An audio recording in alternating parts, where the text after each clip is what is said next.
So today we will discuss about part which is program evaluation and review technique.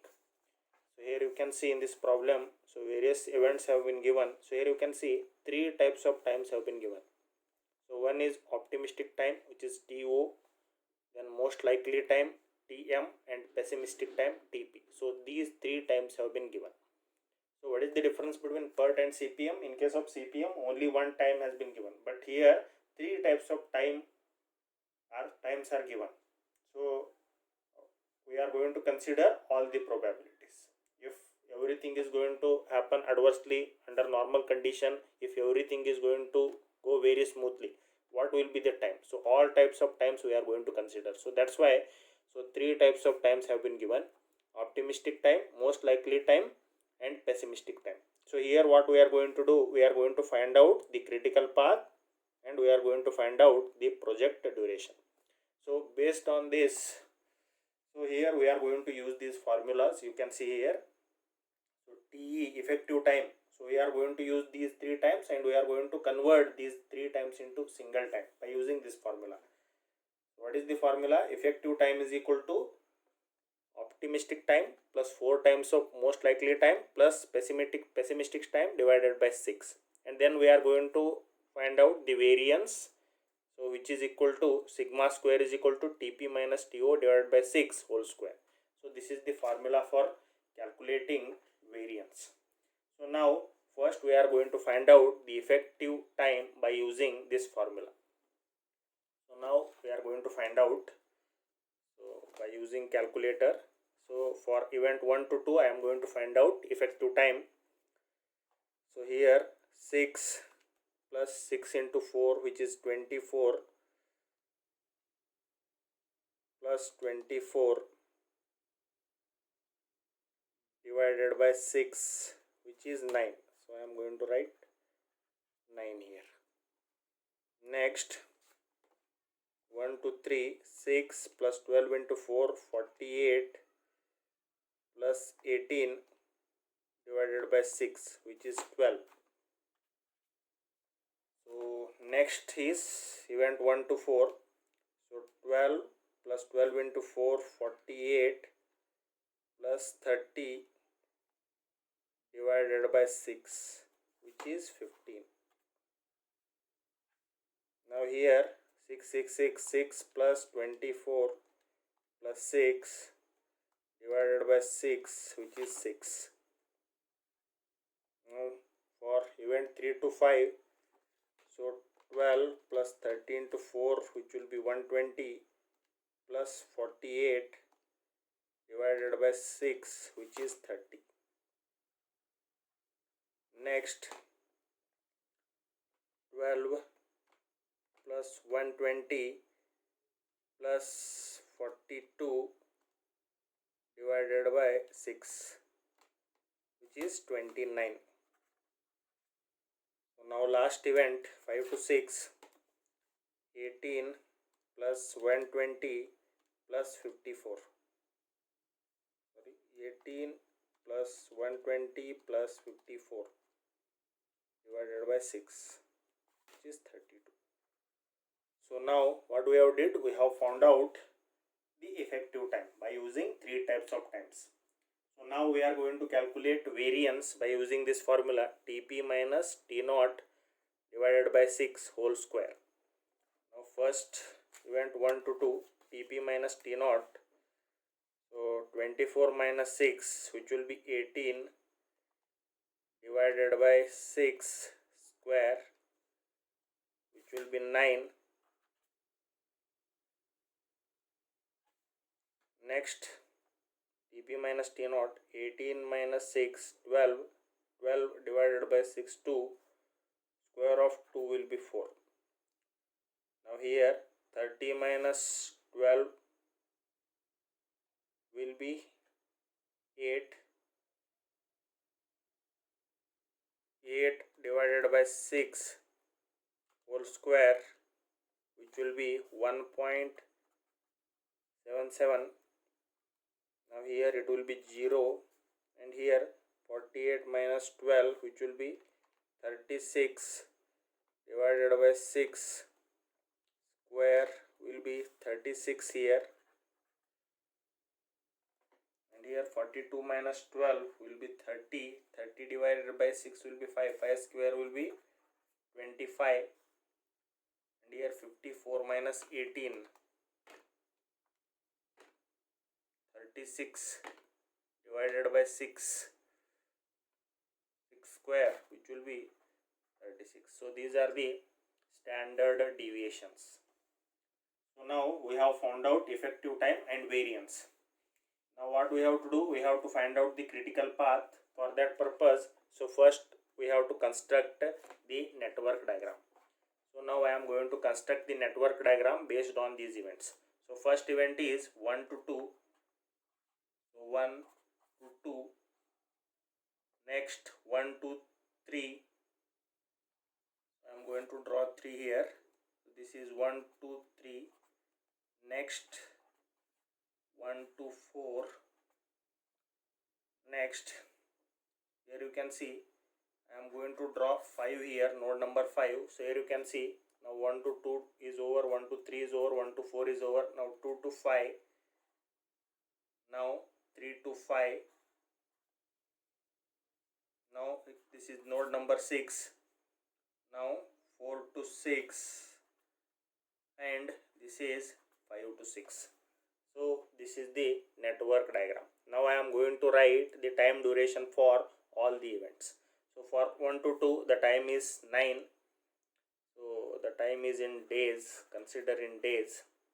So for 1 to 2 the time is 9 days. For 1 to 3, 12 days. For 1 to 4, 15 days. For 2 to 5, 6 days. For 3 to 5, 30 days. For 4 to 6, 29 days. For 5 to 6, 32 days. So these are the times required to complete all these activities. So now what we have to do, we have to find out the critical path. For that purpose, you already know, first we have to find out earliest start time and latest completion time. So two blocks I am going to draw. So this lower block indicates earliest start time, upper block indicates latest completion time, LC. Now I am going to draw two blocks for all the nodes.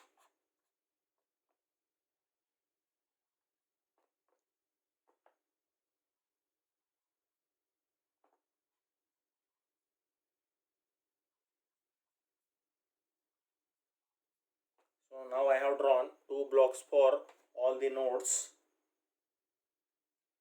So better I am going to draw one more network diagram here. So it will be easier for us. So this is node number 1, node number 2, node number 3, node number 4, node number 5, node number 6. So this is 1 to 2, 1 to 3, 1 to 4, 9, 12, 15. Now 2 to 5, 3 to 5, which is 6 and 30. Now 4 to 6, and so this is 5 to 6, which is 32 days. Now I am going to draw two blocks for each nodes. The upper block indicates latest completion time and lower block indicates earliest start time.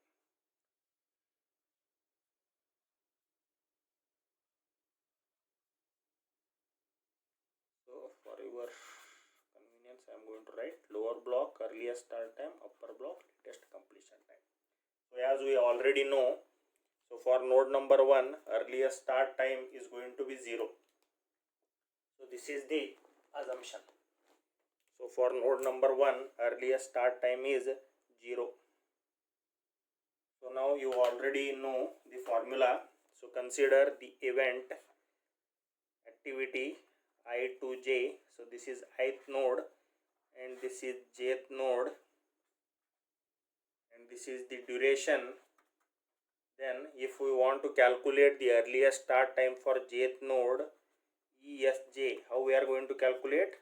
Earliest start time for earlier node. So here earlier node is ith node plus duration for that particular activity. So this is the formula which you have to use to find out earliest start time for all the nodes. Now as far as node number 2 is concerned, so the earliest start time is 0 plus 9. So it will be 9. So if 2 or more nodes are there, then we are going to consider the maximum value. So maximum value we have to consider. So now as far as node number 3 is concerned, so 0 plus 12 which will be 12, and here as far as node number 4 is concerned, 0 plus 15 which will be 15. Now here you can see as far as node number 5 is concerned, 2 arrows are coming. So I am going to calculate earliest start time by both the arrows, and I am going to consider the largest value.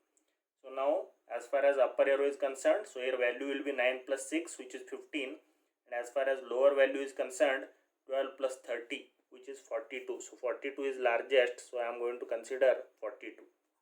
And similarly as far as node number 6 is concerned, 2 arrows are coming and I am going to consider largest. So here 15 plus 29 which will be 44. Here 42 plus 32 which will be 74. So 74 is the largest, so I am going to consider 74. Now we have found out earliest start time for all the nodes. Now I am going to find out latest completion time for all the nodes. And as far as last node is concerned, earliest start time and latest completion time both are same. So here for node number 6, latest completion time is also 74. Now I am going to write the formula for calculating latest completion time. So consider similar activity we are going to consider. So this is ith node and this is this node, this is the activity, and here this is the duration for the activity. Then latest completion time for ith node is equal to, how we are going to calculate? Latest completion time for jth node minus duration. So this is the formula. So if 2 or more nodes arrows are there, then we are going to consider minimum value, exactly opposite to earliest start time. So now we are going to calculate. Now here as far as node number 5 is concerned, so only one arrow is there, so no problem. So 74 minus 32 which will be 42, and here 74 minus 29. So 74 minus 29 it will be 45. So 45 I am going to write here, 45. Now next is node number 3. So here 42 minus 30, only one arrow is there, no problem. So 42 minus 30 will be 12. And as far as node number 2 is concerned, so 42 minus 6 which will be 36. 36 I am going to write. And as far as node number 1 is there, so 3 arrows are coming. So I am going to calculate latest completion time by all the 3 arrows, and I am going to consider minimum. Here you can see 36 minus 9 which will be how much? 27. Where 12 minus 12 which is 0, and here 45 minus 15, 30. So 0 is the minimum value, so that's why I am going to write 0. So now I am going to find out the critical path. You know, to be critical path, so the earliest start time and latest completion time, so both should be equal. So there are 3 conditions we have already discussed. So here it should be earliest start time for ith node is equal to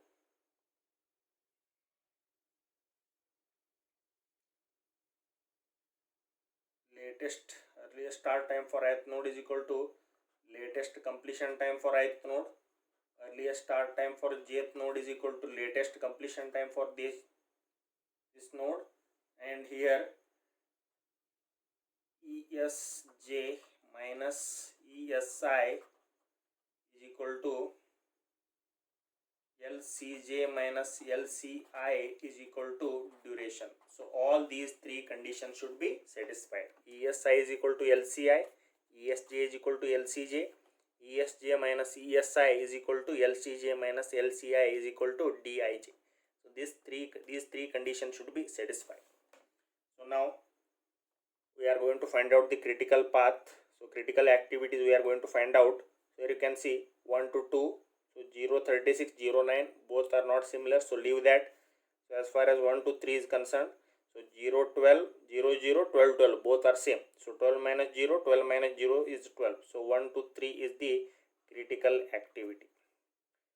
Now here, so 3 to 4, here you can see 12, 12, 42, 42 both are same. 42 minus 12 will be 30. So this is going to be critical activity. Now here 42 minus 74, 42, 42, 74, 74. So 74 minus 42 will be 32. So this is the critical activity. So now here, as far as this problem is concerned, critical path is equal to, so 1 to 3, 3 to 5, 5 to 6. And total project duration is, I am going to find out the project duration. Project duration is equal to, so as far as 1 to 3 is concerned, so 9 days, 12 days, 1 to 3, 12 days, 3 to 5, 30 days, 5 to 6, 32 days. So 30 plus 32, 62, 62 plus 12, 74. So 74 days is the total project duration. So within 74 days, this to 44 days is the time required for completing this total project. So this is how we are going to solve the problem by PERT. Both PERT and CPM are similar, but only thing is what is the difference? In CPM only one time will be given, but here as far as PERT is concerned 3 times will be given. So we are going to convert those 3 times into one time by using this formula. T is equal to optimistic time plus 4 into most likely time plus pessimistic time divided by 6. Along with that, we are also going to find out the variance. So this is how we are going to solve the problem on PERT. Okay, thank you. I hope you understood.